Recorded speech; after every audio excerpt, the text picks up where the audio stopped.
Welcome to another episode of UAE School Leaders with your host, Mohsin. Please make sure you subscribe and show your support. In today's episode, we have Mr. Daniel, Miss Catherine, and Miss Dalia. We will be discussing what is inclusion, what schools should do to be more inclusive during distance learning, what support can schools provide to parents whose child is a student of determination, how can schools and parents work together in order to create an inclusive distance learning environment. Inclusion is a basic right of every child. It is when we have removed all barriers, discrimination, and intolerance. I believe every child matters and has a right to an outstanding education. So let me start with Mr. Daniel. What is inclusion and what should schools do to be more inclusive during this distance learning period? Inclusion can involve lots of things. Typically, we know different types of diagnosis, such as dyslexia or attention deficit, or a whole range of sort of different needs, and how can we meet those needs in the same setting as neurotypical or cognitive typical students and so forth. That's the sort of traditional understanding of it. And I think there is a sort of deeper, more profound, meaningful understanding of what inclusion is, and that is about belonging. A space where all children can feel like they belong and they feel like they can participate. The trick for us as teachers is to try and enable that and facilitate that in a way that doesn't cause us more stress and anxiety and cause us time, and indeed for school leaders need to be thinking about cost as well. So how to do that is actually where the difficulty lies. I think the aspiration, well, anyone could have an aspiration for anything, frankly. Love to be inclusive, but actually how to do it is where all the tips and tricks lie. You asked a second question about how to do that now. I think by definition, lockdown by definition is pretty much the opposite of inclusion, right? We're all isolated. We're not belonging to a group, but rather we're all excluded from each other, and we're excluding each other. We're keeping each other at distance. But I think the question about personalizing is something that I have seen certainly in British and European and American schools happening in lots of interesting ways. So there's two broad stroke reactions that I have seen. I'm sorry if this is a bit too broad stroke. One being that schools now have a little bit more sort of time and distance to reflect on the different individual needs of children in their classes, and therefore they can be slightly more personalized. They're doing slightly less in terms of quantity and being able to focus more on the quality of the output and being able to personalize learning to meet a range of different individual needs. And then there's another type of reaction, which has been to, well, we just need to be churning out worksheets, right? And so we're almost like a conveyor belt of producing and producing. We want students to be doing things. And we think that the more that they're doing, the more that they're actually learning, which of course isn't true in reality. Doing doesn't equal learning necessarily. So let me try and bring that to a very specific practical element. I think there's an opportunity for schools to think about how different types of learners in the class may meet this particular task at home. I think there is some very basic questions about levels of processing and understanding, levels of what they're able to output. So, for example, one student may find writing easier, but another may find doing an audio output to be able to demonstrate the fact that they understood it to be easier. And actually now, more than ever, there is an opportunity to do that. What is inclusion? I found that I do a lot of talks on inclusion, and pretty much I attend a lot of talks. And very usually people talk about what inclusion is in terms of the models and how it's implemented.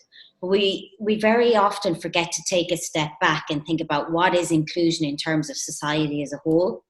And I often start with the question of what percentage of kids do you think in the UAE have been identified as having individual needs, whether that's a severe to profound need or a really manageable need. And almost always the answer is way off. Even when I'm talking to teams of head practitioners, teams of principals, the answers are you can get anywhere from 40% all the way down to 2%. So it's huge variation. And then the actual number in Dubai particularly is anywhere between 5 and 6%. But then I go on to ask the question, what percentage of those 5 to 6% of kids do you think will get meaningful employment when they leave school? And that's a statistic that hasn't been analysed here. And I would guess it's very low. In Europe, it's fewer than 30%. And if you think about it, that's fewer than 3 in every 10 kids who have a diagnosed need will get a job when they leave school. So when I think about inclusion, I think that it's got to be this global picture of inclusion, not just in school, but when they go to university, when they go to try and find a meaningful post in society. That's what inclusion is. And then you look at us as practitioners in the schools, how can we ensure that that's happening for each individual child? Great, thank you so much. And Dalia, same with you. What should schools do to be more inclusive in this distance learning period? Well, as Daniel said and Ms. Catherine said, it's definitely touching upon community and sense of belonging and identifying ways in which we can communicate. We are social beings. And as Daniel said earlier, in a world of social distancing, how are we bringing that all together virtually? How can we make the human connection? How can we inspire each other? How can we promote intellectuality as well as emotionality and spirituality, finding that we all have purpose? So how do we fine-tune that into a model that is all virtual? I like what Daniel said earlier, as well as Catherine, in terms of how do we identify the needs of each individual child, and how do we promote the skills that are essential for their generation. All of these skills are very important for them to master. So as a child who is nonverbal, how can we be creative and promote their verbal skills? We can use emojis, we can use very creative and innovative ways to get them to communicate with their peers. And so that strengthens the quality of life and the provision in the school. There are alternative ways. Like, we're not stuck to everything has to be pen, paper, written. They have to produce an assignment or a piece of work. I think this move has really revolutionized how teachers are accepting presentation of understanding or knowledge, and I think it's been brilliant. Yes, and to also touch up on that, the assistive devices that are being utilized today, speech to text, how are we enabling, like Daniel said earlier, if a child has mastered a curriculum standard, are we assessing the child on their written skills, or are we assessing the child on their full capability to produce answers? And then how do we navigate through that and actually use the skills and the tool sets that we have virtually to ensure that we reduce the levels of frustration and we empower our children and all members of society to become our highest potential, all of us? How do we tap into that talent, that skill set, that interest, and make it more meaningful for all of us? Great, thank you so much.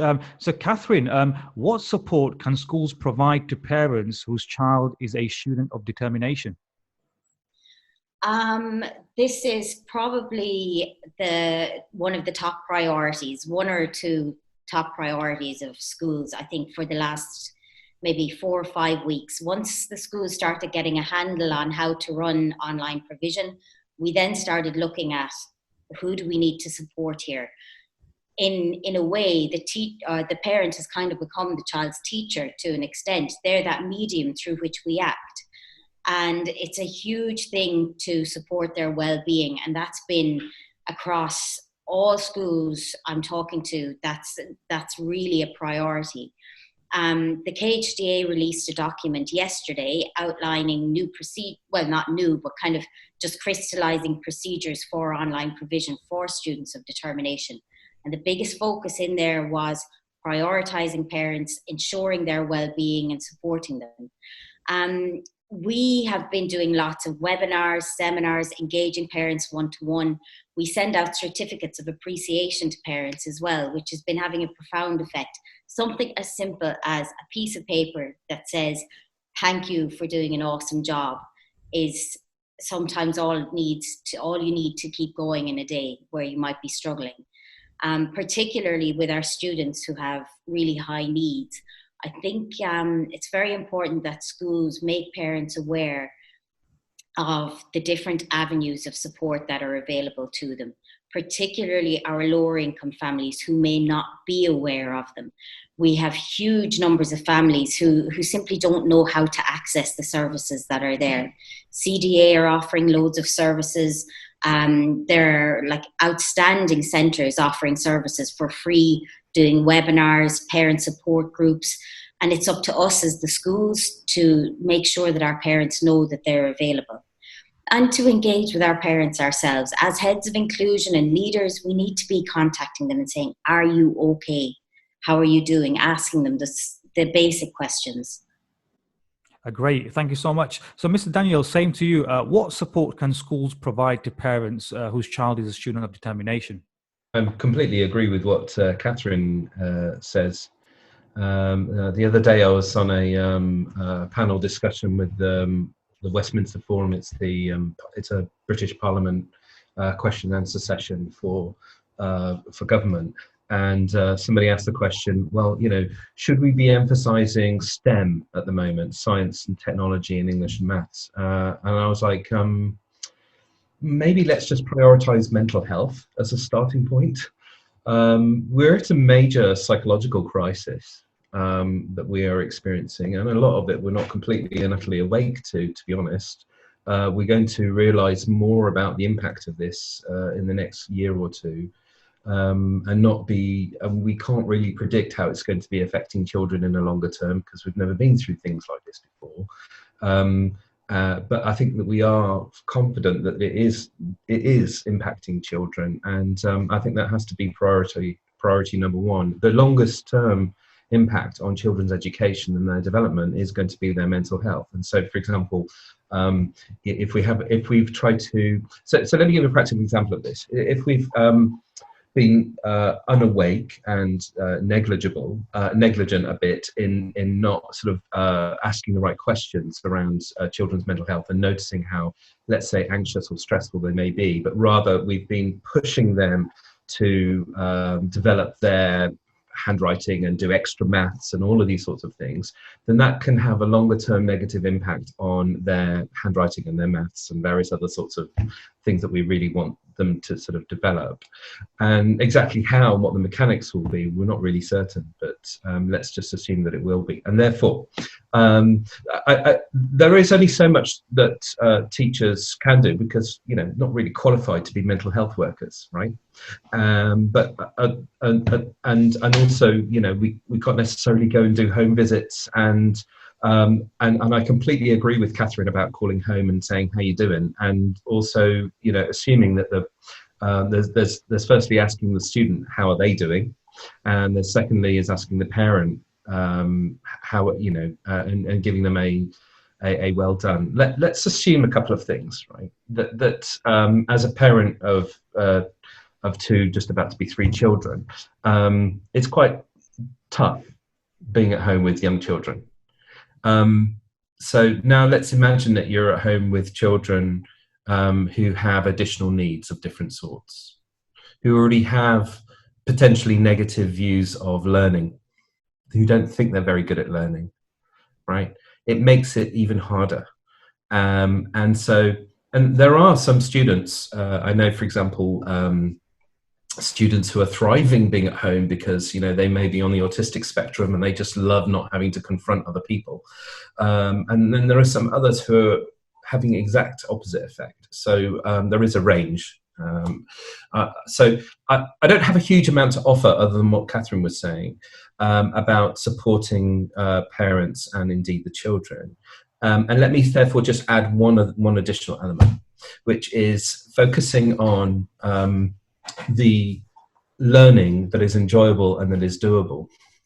I think one of the keys to good differentiation, and we talk about differentiation or personalized learning, is actually, especially for children as determination, as you refer to it in the UAE, is doing something which really speaks to them as an individual. So, for example, my son had been asked to do something by his school, and normally I completely encourage that, but he was hating the idea of doing it. He just didn't want to do it. But he loves space. So instead, we decided to do, instead of a story or something he had to write, we decided to do a PowerPoint story on PowerPoint, that he could choose the pictures he wanted and write things that he really wanted to do and create a story around that. So using a framework that works for him and doing something that really engages him instead of him writing a story about going to a forest or something. Now, I'm not trying to negate the school, and I'm simply saying harness the interests of the children. And this is a great opportunity to do it, especially at their home, wanting to do their things anyway. Choose the subjects that they want to do. Yeah, I think it's adding to that, it's really important to be so mindful that the home is a wealth of learning opportunities. And for students of determination particularly, we need to adapt the curriculum. It's not necessarily about the achieving curricular expectations as we would in our bricks and mortar schools. We have to shift that. We have to be realistic about what parents can do. Like, I have parents who are saying, they want me to do advanced calculus and I can barely add double digits. And I say, well, most of us can't do advanced calculus. That's okay. And it's understanding those expectations and what they can do at home and modifying the curriculum in a very practical way, adapting your curricular plans, adapting your IEP, and then adapting your data expectations as a school in response to that. So it's kind of, you've got to change the whole thing, but making it actually accessible to them in the home and fun. In addition to that, what I really have been advocating to my parents is focus on the bonds with your child. Focus on the achievements and celebrate them. And in addition to that, make sure you're taking on a team-based approach. You have so many specialists out there as well that are international. The whole world has come together virtually in terms of speech pathologists, psychologists, occupational therapists, physical therapists. All of these specialists come with a great skill set to support children in their learning journey. I like what you guys have said in terms of looking at the curriculum and modifying that. So how are the parents involved in that process? Like Catherine has said, tapping into parent potential and understanding what they're able to do. Are they working parents? Are they focusing on other children inside of the household? What are they actually capable of doing? And how can they do it in a way that supports the bonding between them, between their caregivers here in the UAE as well? We have nannies and other fathers and mothers and siblings, older siblings as well. How can they all support the facilitation of learning and the key strategies that supports them in, like you guys have said, and enjoying their learning process? And how can we tap into the assessments? Are they enjoying it? What kind of assessment strategies can we put in place? As well as, like Daniel said, the interest. What kind of choice boards can we put together in the timetable that promotes consistency and routine and reinforcement? And again, the training in the workshops. If a parent doesn't know the calculus, yes, okay, there's a lot to work around that, of course, but what are the essential elements that, skill sets that the child needs to work on? Maybe it's best to bake a cake. and to enjoy that experience with your family, as well as maybe reading a book together on the couch and modeling the learning objective for that child, and ensuring that they are working together in a way that supports family, unity, community, and then celebrating that. How can the school take that moment and promote it within their school community? Dalia, what tips do you have for parents to help them support their child at home? How do we empower parents to be the child's number one advocates? They love their children. They want to see the best in their children. So how can we get parent voice within the school and to allow others to hear it and to celebrate amongst each other to create an inclusive community? Great, thank you so much. Mr. Daniel, any tips do you have for parents to support their child? Okay, so how about the following? One thing to avoid and 3 things to do. Great. Okay. One thing to avoid, task completion. I'm guilty of this. My child is struggling to do his Lego and build it. And what I'll say is, okay, give it here, and then I'll finish it for him. That's task completion. And that's a very fundamental difference between a teacher and a parent. And so the first thing that a parent should do is to step back and allow them to struggle a bit. That's the first thing. Avoid task completion. And then the 3 things to do. One is very specific praise. I'm also, as a parent, guilty of this. I'll just say, oh, well done, that's fantastic. And actually, I haven't been specific in saying, I really love the way that you wrote that letter. It was fantastic. I enjoyed the sharpness at the top or something. So be specific in praise. Can go a long way for children's education. Number 2 is as best as possible, and it is tough. But in the end, it's easier for parents and it's easier for children the more they can stick to some kind of routine. So even if they're doing, let's say, half an hour learning a day instead of 10 hours learning a day, let's try and do it in a similar type structure, in the same sort of a place, in the same sort of a way, so it's predictable. Most children thrive off predictability, that they know what we're doing tomorrow. And with that routine, it's beneficial to ask the children to construct their own routine and to co-construct it with them. And the third thing is to, as best as possible, try and promote independence. All forms of independence, this is linking to what both Dalia and Catherine was saying before about education is more than, just subjects. But all promotion of independence is positive, be it helping at home, be it whatever it is. And the parents can ask themselves, is this helping promote their independence? So, for example, they're at home more than they were they're at home more than ever.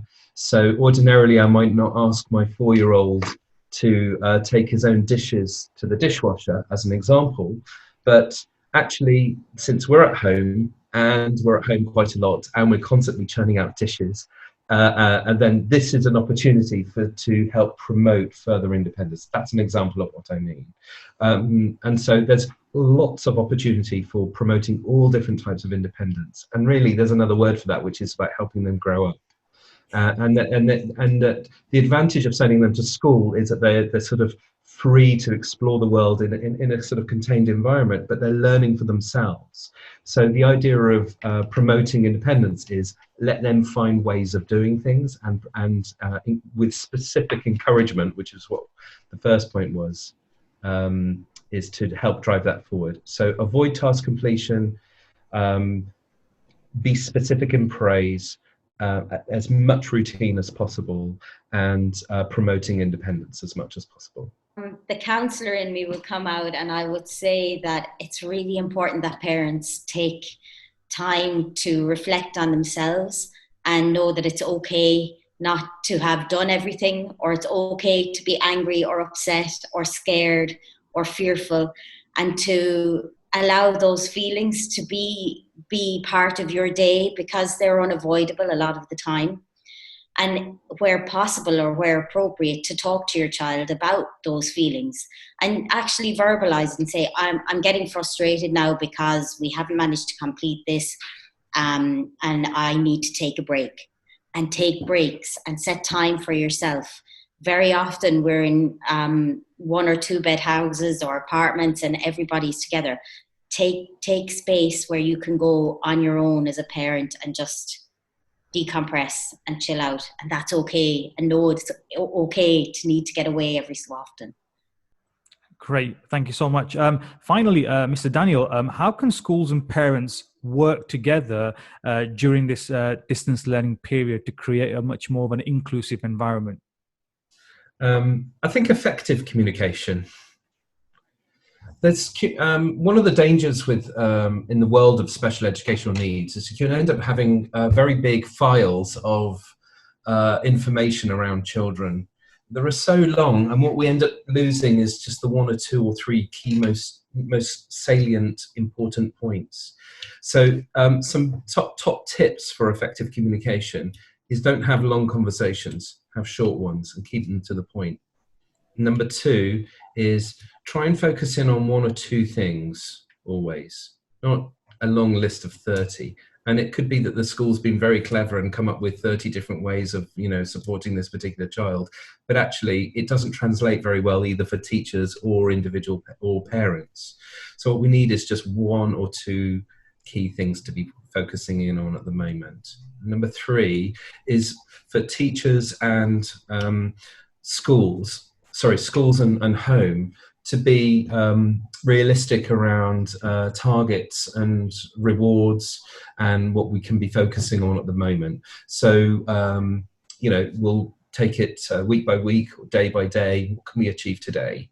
And feel positive about achieving stuff and being okay when we don't. I really love Catherine's point about that. That was really important.